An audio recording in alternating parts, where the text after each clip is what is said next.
What's up everyone, this is White Pointer, and this video is a bit of an extension on some of my previous content, where I made an introduction guide to playing Samus in Smash Ultimate.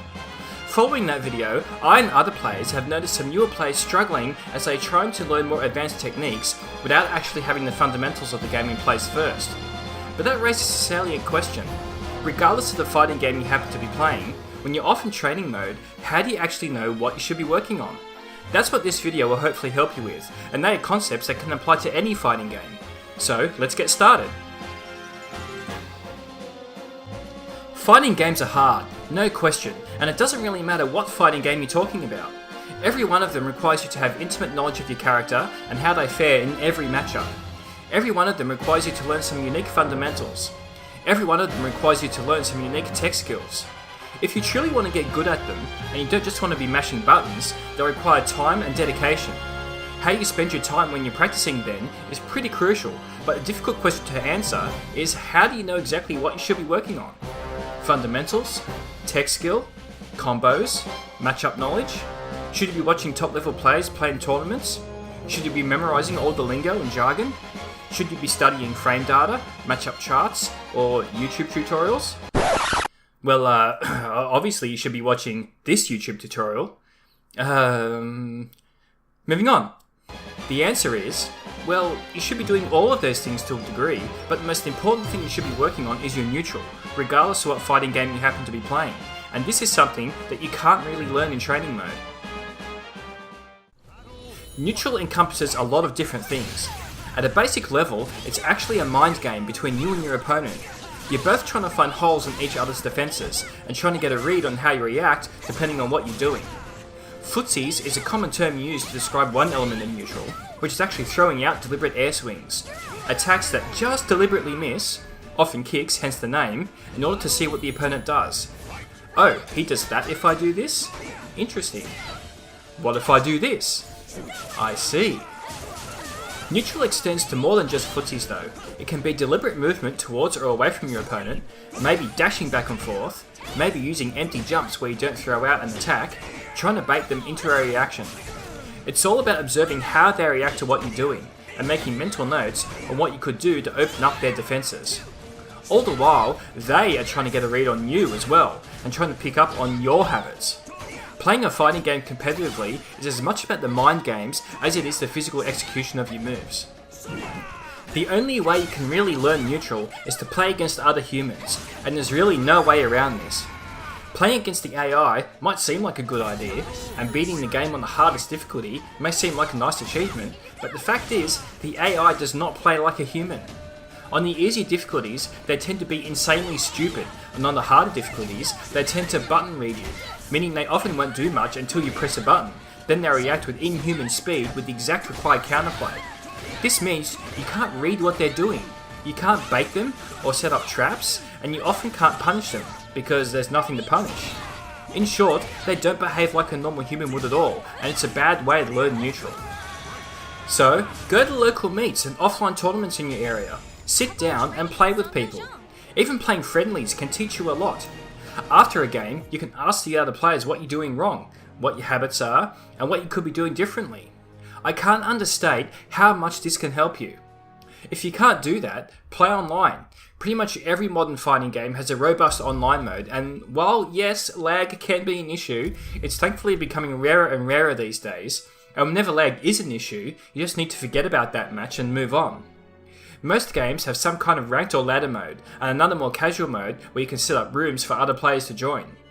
There is some negativity with some players towards playing online, but honestly, it's a great way to be exposed to a wide range of playstyles, and will help you to adapt and download your opponents easier. If you take nothing else away from online, take that away at the very least, and don't worry too much about your online ranking. Your fundamentals and the understanding of your character will follow this. Once you start learning how to read what your opponent is doing, you need to be able to start taking advantage of those reads, and this is where understanding your character is important. You need to know what resources you have available in your character's kit that can appropriately punish what they are doing in a given situation. You can't just be what's sometimes generically referred to as pushing buttons, meaning you're just pressing anything hoping it'll work. There needs to be a reason you're doing what you're doing. You need to be always thinking. So, this is where training mode comes in. This is where you get to practice utilising all the moves in your character's kit, learning which ones work in which scenarios, learning your combos, learning your traps. Most training modes will give you tools such as easy to access move lists, combo counters, visual indicators of where attacks are hitting, whether attacks have special properties, and how much damage you're doing. You can usually even set the AI dummy to behave a certain way so they aren't just standing there. Flubbing inputs to your moves happens to even the best of players from time to time, but training mode also helps you make those input flubs far less likely to happen. There's rarely ever only one correct response to what your opponent is doing, so knowing what the best responses are is really important.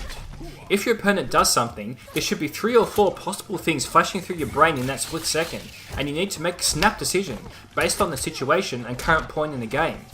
You need to be constantly doing this throughout the entire match, which is why playing fighting games can be so mentally exhausting. If you only ever have one thing in your mind, then you probably don't know your character well enough, and that's obviously bad, because if you're doing the same thing over and over, your opponent will pick up on that pretty quickly if they're smart.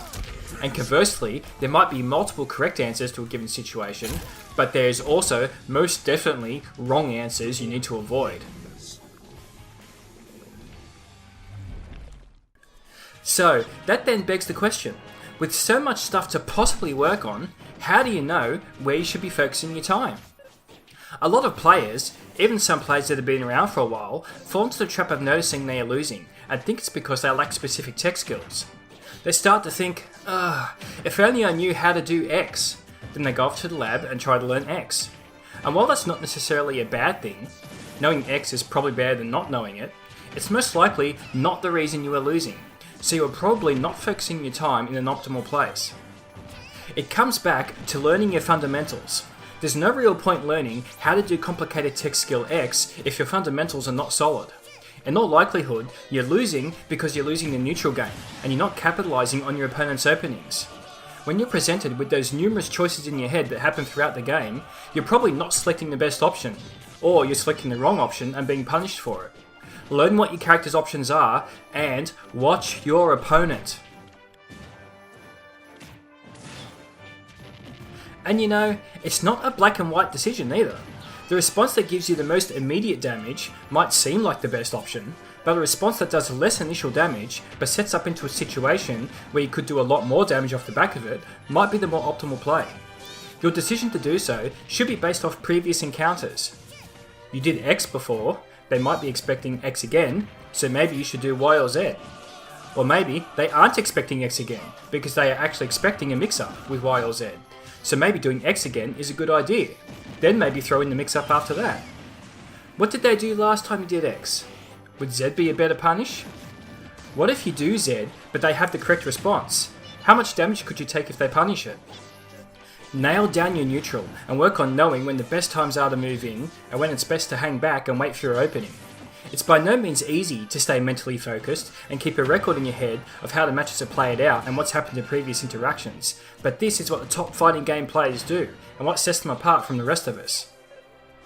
There's a time and place to learn the more complicated tech skills, and that's when you're in a place when you're happy with your fundamentals and neutral, and you want to start taking your game to the next level.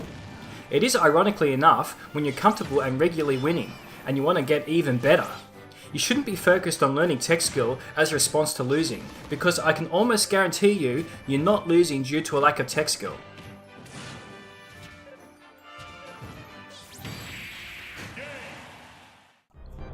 If you can, save replays of your losses and watch them back, or ask others to watch them to help you out. It might not feel as good as pulling off a win and wanting to share the replay to the world, but it'll help you identify exactly where you went wrong. You learn more from a loss than you do from a win. Watch tournaments and see how the top level players play the game.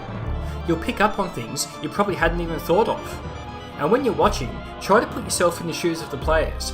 Try to imagine what exactly they are thinking while playing, and try to analyse why they chose the options they did at any given time. Learning the game's specific lingo will help you if you ever want to watch a YouTube guide or read an FAQ, or simply chat with other players. And every game has it. It's not essential, but it does help to know at least the more popular terms, so you can understand what the heck others are talking about. Also, I would advise to not pay too much attention to tier lists. If you aren't aware, tier lists exist for most fighting games, and they tend to rank characters from best to worst, or perhaps are in the format of matchup ratios. While tiers most definitely exist in fighting games, they are just a reflection of the current meta, and they only really become relevant at the top levels of play. For the most part, just play a character you enjoy, rather than trying to play a top tier that you don't enjoy. Remember, at the end of the day, you're playing to have fun, and there's no point playing a character that you don't find fun. All of this stuff will help you improve, but it should always come back to your fundamentals and neutral. Once you spend time training your brain in that area, everything else will start to flow from there. Good luck! So, what do you think about this kind of content? Would you like to see more of it? Drop me some comments below and give me a thumbs up if you like the video. Don't forget to subscribe to stay up to date with my content. Thanks for watching! Battle 2. Fight!